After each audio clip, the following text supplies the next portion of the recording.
Don't forget the Arekkz Gaming Festive Sweater and the limited edition pins are on sale right now. If you want to support all the cool stuff we've been doing, then you can pick one of these up and look super awesome in your office Christmas party.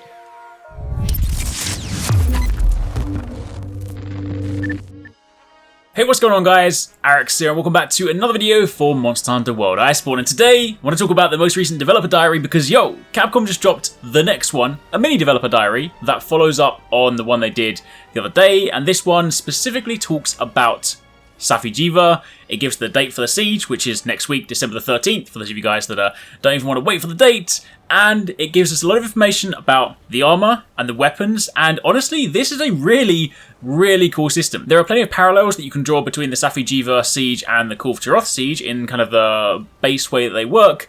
But the Safi'jiiva weapon system is completely different and honestly sounds so incredibly exciting that I can't wait. I cannot wait to dive in. It's going to be fun. So let's start at the top and let's talk about everything you guys need to know. Now, obviously, yesterday, hopefully you guys had a chance to jump in.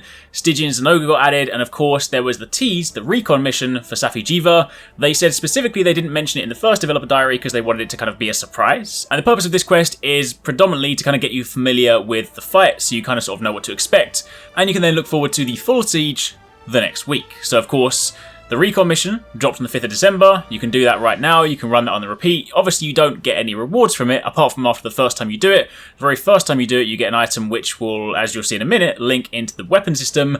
Beyond that point, there's not really any point in farming it, short of just getting a little bit of practice. But the siege, as mentioned, will start next week, December the 13th, the same day that the Horizon Zero Dawn collaboration goes live, and it will run until January the 5th. Now, much like Kulve, it always used to come in a window. You would then farm it for a little while, and of course then it goes away and comes back again. So it will of course come in rotation, but the initial window is from December the 13th till January the 5th. So a little bit under a month, which is plenty of time. So over the Christmas period, people should have plenty of time to farm a lot of stuff. And you're definitely going to want to farm because, this stuff is very cool.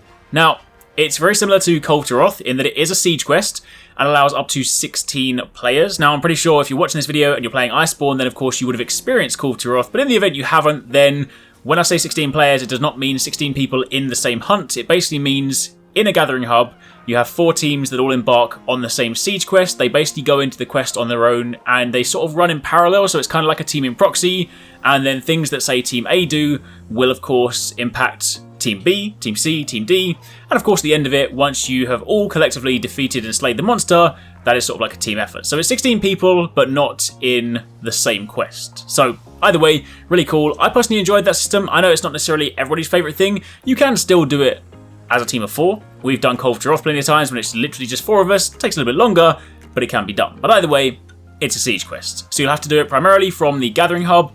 You need to go into there. You'll of course need to start the siege quest and you go on from there. They describe the way that it'll work. You'll of course have got a preview for that during the recon quest because the arena is set up in such a way that it's broken down into multiple levels.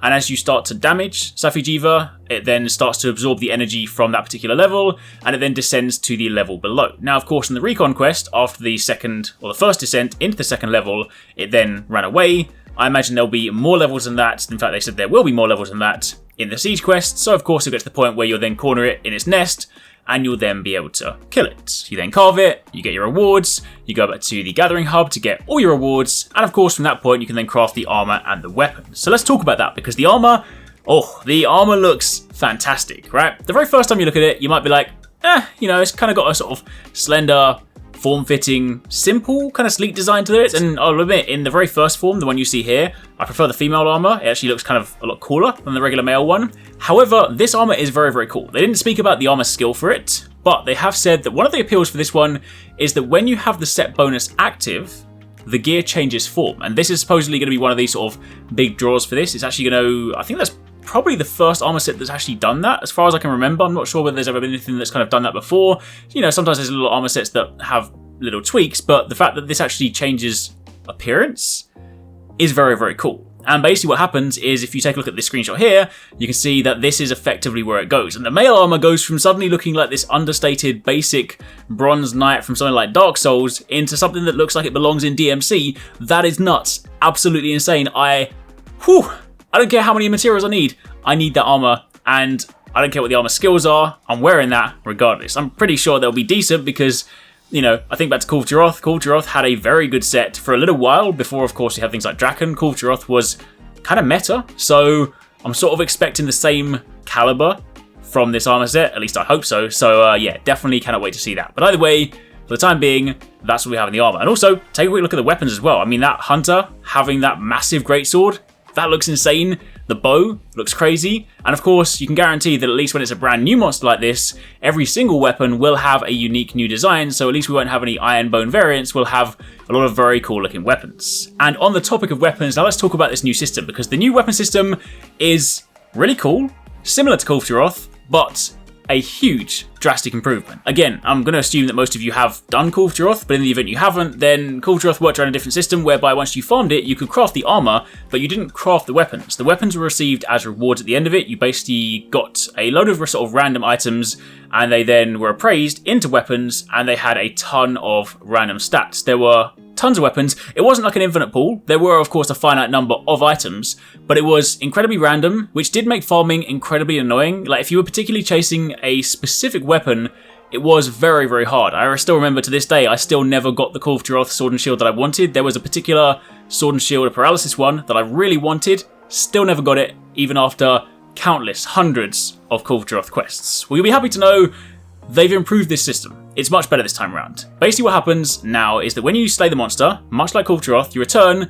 and you receive special awakened weapons. They're referred to awakened as opposed to like relics, but they are awakened weapons, and then when you're appraised, you can then choose a number of them from the reward box. You'll notice that this time, instead of taking all of them, there is a number that you're allowed to take. You'll see that number on the left-hand side, so you can basically go through and scan from there. But what's really interesting is that first things first, you're at least guaranteed one type of weapon that matches what you have equipped, which that alone is game changing, right? That I love. The fact that if you're, you know, I'm a sword and shield guy, if I'm wearing a sword and shield, if I'm equipping a sword and shield, I know that when I come up from the quest, at least one of those items, could be more, but at least one will be a sword and shield. So that is very, very cool, right? And again, just, I mean, look at this greatsword. That just looks absolutely insane. However, there's a catch, right? So the awakened weapons, they start with the same base stats. You can see on the example they have here, two hammers, exact same affinity, sharpness, base damage. The only difference here is the element. They said that all the weapons can roll with all elements and all statuses, which is also very exciting because suddenly if you have like a really cool sword and shield and you're like, well, I actually really want a paralysis version of that or a sleep version, or you're like, that longsword would be great if it was fire damage, you know that it does technically speaking exist, right? So obviously once you appraise them, they then get different elements, but at least the base stats will always be the same. So you won't be chasing, say, like an arbitrary base stat increase. You won't be like, oh no, I need the longsword that's got, I don't know, 700 attack as opposed to 650, right? They'll all start with the same base, and then when you appraise them, the elemental or the status will change. However, in order to truly make the weapon unique, you then need to upgrade it, and this system is very, very cool. If you completed the very first recon against Safi'jiiva, you will know that we got an item called Dracolite. That is one of the pieces you will typically obtain when you complete the quest, and you use this to unlock awakened abilities. When you do this at the smithy, these will then manifest as a trio of skills, and you can choose which of those you want to see. So you can see that you basically use the Dracolite, and it then unlocks these three skills on the side, and you can choose which one you want. So the examples they have here is an affinity increase, sharpness increase, and it even has armor skill bonuses. So Anjanath Dominance is a pre-existing armor skill. The fact that you can then get this and apply it to your weapon is pretty cool. I mean, that's kind of like the Lunar weapons where you had things like the health regen skills and stuff, or like guts on the weapon. That is nuts. And if you don't like them, you can then store the potential, and then the next time you manifest a new set of skills, it then increases your chances of getting rarer skills, because you'll see that they also have stars by the side of them. So some of the more common ones, like, you know, affinity might just be 1 star. Meanwhile, if you want one of the really good armor skills, then that might be like a 3 or a 4 star one. So if instead you spend the Dracolite, you store the potential, you can then go around and do it again with a chance at kind of getting rarer skills. It's also cool because you can upgrade the weapon endlessly, but you can only ever have a total of 5 skills attached. And take a look at that stack. That stack on the right is just nuts. 5 of those skills stacked on top of each other. Whew, that is pretty damn epic, right? And the fact is you can also swap these out as well. So if suddenly you have like a setup and then you're like, oh, you know, I didn't even know that like this armor skill existed, you can still upgrade it and swap it out, which is precisely why they said you can upgrade them endlessly. You can keep putting Dracolite into your weapons, you can keep upgrading them for, you know, a chance to get like that absolute perfect roll, but you'll always be stuck with that stack of 5. So that in itself is very, very cool, right? Because basically what it now means is that the way you farm is a lot more intelligent, because basically what you do is you complete the quest, you complete the farm to get the base weapon that you want, ideally with the base element that you want, or the status that you want. So for example, again, to use like me being a Sword and Shield fanboy as an example, if I'm like, alright, I'm going to chase the Sword and Shield until I get the Paralysis version. Once I've got the Paralysis version, I'm like, alright, now I'm going to start upgrading it, right? So on that journey, I might have already got like a Fire Sword and Shield, a Ice Sword and Shield, a Poison one. But eventually when you get the one you want, then you start piling your Dracolite into it, and that's when you start unlocking the skills. That's when you start stacking those skills to get a truly awesome weapon. So that, as a whole, is just great, right? That's like a much more targeted farm that I'm really a really big fan of, right? Cool, as mentioned before, it was so random. You know, if you think about it, if you didn't have like a super optimal team and it took you quite a while to defeat Kulve, let's say you kind of, I don't know, your run took you like 20 minutes, 30 minutes, something like that, and you kind of finish your run, or maybe you have to do 2 runs back to back to get the Horn Break, you then finally finish it, and after like an hour of farming, you don't even get a single weapon you want. That was super frustrating. So at least the way they've done it now means that you will be guaranteed to complete the quest, at least getting one weapon type that you want, because it will correlate to what you've got equipped.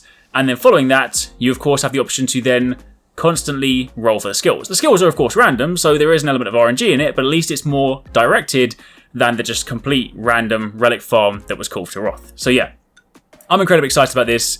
This is going to be very cool, and I can see some very, very potent weapons coming out of this. So yeah, I mean, they even said in the developer diary they see these as kind of sort of becoming best in slot for a little while, and people using these like their primary weapons.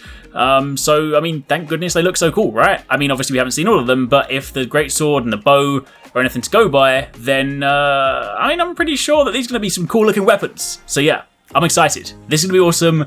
So 13th of December, put it in your calendars. That is a date to look forward to. As always, be sure to keep it locked. I've got plenty more videos coming later on today and tomorrow. Got a fun little hunt against Safi'jiiva with the team, full voices. Got a Stygian Zenoga hunt going live tomorrow. And of course, next week, we'll have a complete and utter Safi'jiiva blowout. Loads of weapons, loads of armor, loads of things to talk about. So stay tuned.